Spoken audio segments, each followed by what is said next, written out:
Release ചെയ്ത് 2 ആഴ്ച റണ്ണിന് ശേഷം വല്യേട്ടൻ എന്ന് പറയുന്ന ചിത്രം കേരള തിയേറ്ററിൽ നിന്നും വേൾഡ് വൈഡ് തിയേറ്ററിൽ നിന്നും കളം വിട്ടിരിക്കുകയാണ്. അപ്പോൾ ചിത്രത്തിന്റെ total final world wide collection എടുക്കാൻ സമയമായിരിക്കുകയാണ്. അതിലേക്ക് വരാം. അതിന്റെ മുന്നേ മൂവി പ്ലസ് മീഡിയ എന്ന് പറയുന്ന നമ്മുടെ ചാനൽ ആദ്യമായിട്ട് കാണുന്നവരാണെങ്കിൽ സബ്സ്ക്രൈബ് ചെയ്യാം. വീണ്ടും മമ്മൂക്കയുടെ വല്യേട്ടൻ എന്ന് പറയുന്ന ചിത്രം തിയേറ്ററിൽ എത്തിയപ്പോൾ അത്യാവശ്യം നല്ല പ്രൊമോഷനും കാര്യങ്ങളെല്ലാം കൊടുത്തിട്ട് തന്നെയാണ് സിനിമ തിയേറ്ററിൽ എത്തിച്ചത്. കേരളത്തിൽ ടോട്ടൽ 2000 ഷോകൾ ട്രാക്ക് ചെയ്തപ്പോൾ 70 ലക്ഷത്തിന് മുകളിലാണ് ചിത്രത്തിന്റെ ട്രാക്ക്ഡ് കളക്ഷൻ.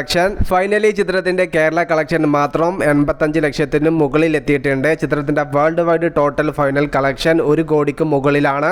ഇതുവരെ വന്ന 4K വേർഷൻ സിനിമകളിൽ ഏറ്റവും ക്വാളിറ്റി ഉള്ള സിനിമയായിരുന്നു വല്യേട്ടൻ എന്ന് പറയുന്ന ചിത്രം. ചിത്രത്തിന്റെ പ്രൊമോഷനും കാര്യങ്ങളെല്ലാം നല്ല രീതിയിൽ കൊടുത്തിട്ടുണ്ടായിരുന്നു. ആ ഒരു ലെവലിലുള്ള കളക്ഷനിലേക്ക് സിനിമ എത്തപ്പെട്ടിട്ടുണ്ടോ എന്ന് ചോദിച്ചാൽ സംശയം തന്നെയാണ്. എന്നാലും പ്രൊഡ്യൂസർക്ക് കൈ പൊള്ളാത്ത രീതിയിലുള്ള കളക്ഷൻ തന്നെ വല്യേട്ടൻ എന്ന് പറയുന്ന ചിത്രം വീണ്ടും റിലീസ് ചെയ്തപ്പോൾ നേടിയെടുക്കാൻ സാധിച്ചു. 1900ഓളം തവണയാണ് ഈ ഒരു സിനിമ കൈരളിയിൽ മാത്രം ടെലികാസ്റ്റ് ചെയ്തിരിക്കുന്നത്. ഈ ഒരു ചിത്രത്തിലെ ഓരോ ഡയലോഗുകളും ഓരോ സീനും പ്രേക്ഷകർക്ക് കാണാൻ പാഠമാണ്. അങ്ങനെ കണ്ടുമടുത്ത ഒരു സിനിമ എന്ന നിലയിൽ ഈ ഒരു സിനിമ തിയേറ്ററിൽ എത്തിയപ്പോൾ വേണ്ടത്ര പ്രൊമോഷൻ കാര്യങ്ങളെല്ലാം കൊടുത്ത ലെവലിലേക്ക് സിനിമയുടെ കളക്ഷൻ എത്തപ്പെട്ടില്ല എന്നതാണ് നാം മനസ്സിലാക്കുന്നത്. വിഷയത്തിൽ നിങ്ങളുടെ അഭിപ്രായം ജസ്റ്റ് ഒന്ന് കമന്റ് ആയിട്ട് രേഖപ്പെടുത്തുക. മൂവി പ്ലസ് മീഡിയ, ഞാൻ ജിനു ജനാസ്.